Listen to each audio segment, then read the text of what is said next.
கிரேட்டாம் ஃபேன்ஸுக்கு வணக்கம். RR versus Chennai Super Kings நிறைய பேர் கேட்டிருந்த ஒரு பிளேயிங் 11 டீடைல்ஸ். பிகாஸ் நிறைய பிளேயர்ஸ் வந்துட்டு இந்த ஸ்குவாட்ல மிஸ் ஆகுறாங்க, மிஸ் ஆகாமையும் போறாங்க. மிக முக்கியமான ஒரு ஆள் வேற இல்லை சென்னை சூப்பர் கிங்ஸ். ஸோ ஓவராலாக எப்படி தான் இருக்க போகுது பிளேயிங் 11. ஸோ மண்டே நடக்க போகிற போட்டியில் யார் ஜெயிக்க போகிறா அப்படிங்கிற எல்லாத்தையுமே கம்ப்ளீட்டாக ஒரு வீடியோவில் பார்க்க போகிறோம். அதுக்கு முன்னாடி ஃபர்ஸ்ட் டைம் சேனலுக்கு வரீங்கன்னா மறக்காம சப்ஸ்கிரைப் பண்ணி சப்போர்ட் பண்ணுங்க. அப்போ தான் அப்டேட் எல்லாமே எங்களை வந்து சேரும். சரி வாங்க வீடியோக்குள்ளே போவோம். First of all Chennai super கிங்ஸை பொறுத்த வரைக்கும் ஒரு நல்ல ஸ்ட்ராங்கான ஸ்குவாட் தான். இப்போ வந்திருக்கிற நியூஸ் என்ன அப்படின்னா, MS தோனி அவர்கள் 2 வீக்ஸ் IPL இருந்து ரூல்ட் அவுட் அப்படிங்கிற மாதிரி சொல்லியிருக்காங்க.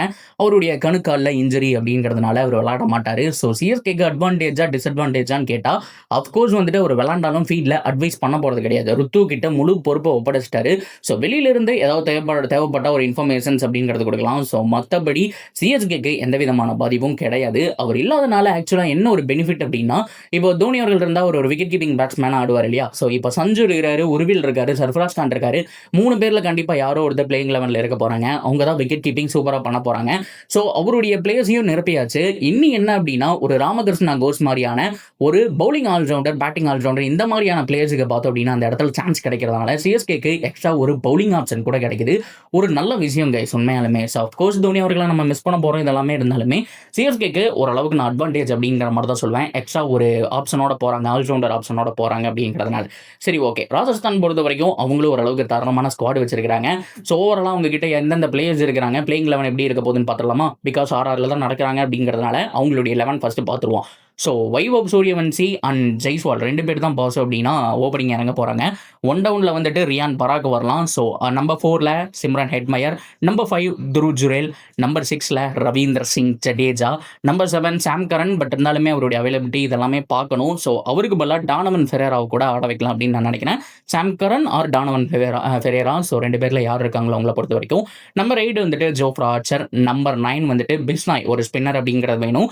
பிகாஸ் ஜட்டுக்கு சப்போர்ட் பண்ணுற மாதிரி. Number 10 Tushar Deshpande, number 11 Sandeep Sharma. So இதுதான் உங்களுடைய 11. ஸோ மேலே நீங்கள் பார்த்தீங்க அப்படின்னா எக்கச்சக்க லெஃப்ட் ஹேண்டர்ஸ் இருக்கிற மாதிரி இருக்கு இல்லையா. ஸோ நல்ல ஒரு டீம் அப்படிங்கிற மாதிரி சொல்லலாம். ஸோ டானவன் ஃபெரேரா, இம்பாக்ட் சப்பை வந்துட்டு நீங்கள் ஃபெரேரா, ஆண்ட்ரே பர்கர் இருக்காரு, நல்ல ஒரு பவுலர். ஸோ மிஸ்ரா இருக்கிறாரு அண்ட் சுபம் தூபே அப்படின்னு சொல்லிட்டு ஒரு பேட்ஸ்மேன் இருக்காரு. ஸோ ஓவராலாக பார்க்கும்போது ஓரளவுக்கு பேலன்ஸ்டான ஒரு ஸ்குவாட் அப்படிங்கிற மாதிரி சொல்லலாம். ஒரு டீசெண்டான ஸ்குவாடு, குட் ஸ்குவாட் அப்படிங்கிறத வச்சிருக்காங்க. ஸோ மோஸ்ட்லி இந்த ஒரு 11ஓட தான் ராஜஸ்தான் போவாங்க. ஸோ இம்பாக்ட் சப்பா நான் சொன்ன ஆட்கள்ல இருந்து யாராவது ஒருத்தரை உள்ளே இறக்கிறதுக்கான சான்ஸ் அப்படிங்கிறது ஹைலி பாசிபிள். அண்ட் நெக்ஸ்ட் நம்ம பார்க்க போகிறது சென்னை சூப்பர் கிங். சிஎஸ்கே பொறுத்த வரைக்கும் நம்ம சொன்னோம் இல்லையா. ஸோ தோனி அவர்கள் இல்லை, என்ன பண்ண போகிறாங்க, பிளேயிங் 11 எப்படி இருக்க போகுதுன்னு பார்த்துடலாமா. ஸோ ருத்தூர் சொன்ன தகவல் படி அவரும் சஞ்சு தான் ஓப்பன் பண்ண போகிறாங்க. 2 பேருக்குள்ள நல்ல அண்டர்ஸ்டாண்டிங் இருக்குது, ஈகோ கிடையாது, ஓப்பனாக விளாடுறாங்க அப்படிங்கிறதுனால 2 பேரில் யாரோ ஒருத்தர் ஆணி அடிச்ச மாதிரி நிற்க போகிறாங்க. ஸோ ஃபஸ்ட்டு 2 ஓவர் பார்ப்பாங்க. ஸோ அதில் ஒருத்தருக்கு பால் பாடும், ஒருத்தருக்கு படாமல் போகலாம். ஸோ அப்படி இருக்கும்போது நல்லா படுறவங்க நீ அடிச்சாடு, நான் ஆங்கரிங் ரோல் ஆடுறேன் அப்படிங்கிற மாதிரி பிளான் பண்ணிக்குவாங்க. ருத்து அண்ட் சஞ்சு டெக்லி காம்போ அப்படிங்கிற மாதிரி சொல்லலாம். ஆயுஷ் மாத்ரே நம்ம 1 டவுனில் எக்ஸ்பெக்ட் பண்ணலாம். நம்பர் 4 வந்துட்டு உர்வில் பட்டேல் வருவார் அப்படிங்கிற மாதிரி எதிர்பார்க்கல. 5 வந்துட்டு டெவால் பிரேவிஸ், நம்பர் 6 வந்துட்டு தூபே, நம்பர் 7 வந்துட்டு பிரசாந்த் வீர், 8 வந்துட்டு கார்த்திக் சர்மா. இதுதான் என்னுடைய 11. ஸோ இப்படி தான் இருக்க போகுது. நம்பர் 9 வந்துட்டு நீங்கள் நூர் அகமது எடுக்கலாம். நம்பர் 10 வந்துட்டு கலீல் அகமது, நம்பர் 11 வந்துட்டு அன்சுல் கம்போஜ். ஸோ இதுதான் பிளேயிங் 11 இருக்க போகுது. அண்ட் இம்பாக்ட் சப்பா நீங்கள் பார்த்தீங்க அப்படின்னா யாரை கொண்டு வரலாம் அப்படின்னா one and only Matt Henry. So Matt Henry, Khaleel Ahmed வந்துட்டு பவர் பிளேயில் போடலாம். அன்சுல் கம்போஜ் வந்துட்டு டெக்கில் போகிறதுக்கான சான்ஸ் இருக்குது. இல்லைன்னா அவங்க மாறி அவங்க ஸ்வாப் பண்ணிக்கிறதுக்கான சான்ஸ் இருக்குது. அப்படி இல்லைன்னா கார்த்திக் சர்மா, உர்வில் பட்டேல் இவங்க யாராவது ஒருத்தரை கட் பண்ணிட்டு அந்த இடத்துல ஒரு பவுலிங் ஆல்ரவுண்டரோ, பேட்டிங் ஆல்ரவுண்டரோ, ஒரு ராமகிருஷ்ணா கோசம், இந்த மாதிரியான பிளேயர்ஸை வந்துட்டு அந்த இடத்துல ஃபிக்ஸ் பண்ணுறதுனால ஒரு நல்ல ஒரு 11 அப்படிங்கிற மாதிரி சொல்லலாம். இதில் இருக்க மிகப்பெரிய ஒரு நம்ம யோசிக்க வேண்டிய விஷயம் என்ன அப்படின்னா, சர்ஃப்ராஸ் வந்துட்டு நெட்டில் ரொம்ப நேரம் இருந்திருக்காரு. தோனி அவர்கள் நிறைய பேர் வந்துட்டு அவர் க்ளோஸ் வாட்ச் பண்ணியிருக்கிறாங்க. எவ்ரி பவுலர் அடிச்சிருக்காரு. மேட் ஹென்றி அடிச்சிருக்காரு. அது மட்டும் இல்லாமல் நூர் அகமது, கலீல் அகமது. ஸோ அதுக்கப்புறம் வந்துட்டு அன்சுல் கம்போஜ்னு சொல்லிட்டு யார் போட்டாலும் அடிச்சிருக்காரு. அவர் ஒருத்தர் தான் இந்த ப்ராக்டிஸ் செஷன்லேயே வந்துட்டு ஹையஸ்ட் ரன் அடிச்சாருன்னு சொல்லலாம். ஸோ சஞ்சு வந்துட்டு ஒரு 40 அடிச்சாரு, ருத்து ஒரு 40 அடிச்சாரு. இவர் ஒன்று தான் 60, 70 அப்படிங்கிற மாதிரி போனார் அப்படிங்கிற நியூஸ் எல்லாம் வந்துச்சு. ஸோ அவருக்கு டீப் பேட்டிங் கொடுக்கறத பார்த்தா நம்பர் 4 அந்த மாதிரி இடத்துல அவரு வரக்கான சான்ஸ்னு சொல்லலாம். ஸோ பேட்டிங் டீப்பாக இருக்கு, பவுலிங் தான் என்ன பண்ண போறாங்கன்னு பார்க்கணும். ஸ்பின்னர்ஸை பொறுத்த வரைக்கும் ஆல்ரெடி சொன்ன மாதிரி பிரசாந்த் வீர் அண்ட் நூர் அகமது ஓப்பன் பண்ண போறாங்க. மேபி இம்பாக்ட் சப்ல வந்துட்டு ஒரு ராகுல் சகர் மாதிரியான ஸ்பின்னரோ, பவுலரோ, ஒரு ஸ்ரேயாஸ் கோபால் மாதிரியான ஒரு ஸ்பின்னரோ வரக்கான சான்ஸ் இருக்கு அப்படிங்கிற மாரி நான் பார்க்குறேன்.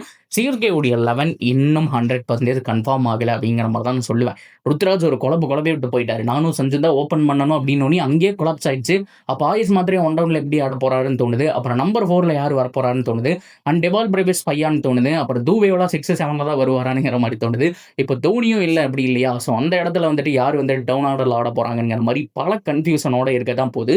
என்ன பொறுத்தவரைக்கும் ஆல்ரெடி நான் சொன்ன மாரி ஃபர்ஸ்ட் சொன்னது தான் கொஞ்சம் டீசென்ட்டான 11ஆ இருக்கு. ஸோ இதுல மேபி ஒரு சேஞ்ச் பண்ணணும் அப்படின்னா, அந்த கார்த்திக் சர்மா அப்படி இல்லைன்னா உர்வில் பட்டேல் 2 பேர்ல யாராவது ஒருத்தர கட் பண்ணிட்டு அந்த இடத்துல ராமகிருஷ்ண கோஸ் ஆடலாம். ஏன்னா பயிற்சி ஆட்டத்துல பவுலிங் போட்டு 2, 3 விக்கெட் எடுத்திருக்கிறாரு. பேட்டிங்லயும் கிட்டத்தட்ட பார்த்தோம் அப்படின்னா 35 ரன், 40 ரன் அடிச்சிருக்காரு.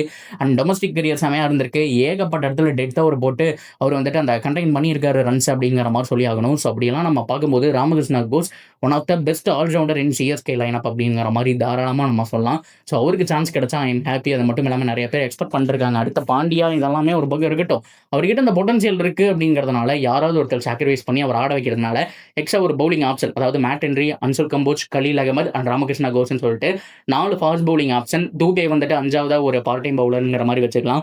ஸோ இந்த மாதிரி ஏகப்பட்ட ஆப்ஷனோட சிஎஸ்கே வந்துட்டு களமிறங்க போறாங்க அப்படிங்கிறது தான் என்னுடைய ப்ரெடிக்ஷன். ஸோ நீங்க சொல்லுங்க பெஸ்ட் 11 என்ன, எந்த டீம் வந்துட்டு பெஸ்ட்டாக இருக்காங்க அப்படிங்கிறது எல்லாமே. என்னை பொறுத்த வரைக்கும் prediction CSK still MS Dhoni இல்லை அப்படின்னா கூட 60% சிஎஸ்கே, 40% ராஜஸ்தான் ராயல்ஸ் அப்படிங்கிற மாதிரி சொல்லலாம். ஒரு குட் கேம் காத்துக்கிட்டு இருக்கு அப்படிங்கிற மாதிரி தான் நான் நினைக்கிறேன். So that's video guys. இந்த வீடியோ பிடிச்சிருந்தா மறக்காம லைக் பண்ணுங்க. நிறைய பேர் ஹைப் பட்டனை கொடுங்க. அப்போ தான் வீடியோ வந்துட்டு நல்லா ரீச் ஆகும். ஸோ நிறைய ஃபாலோவர்ஸ் வந்துட்டு நண்பர்கள் சேருவாங்க அப்படிங்கிறது சொல்லிக்கிறேன். இந்த மாதிரி இன்னொரு வீடியோ வந்து மீட் பண்ணுறேன். See you soon guys.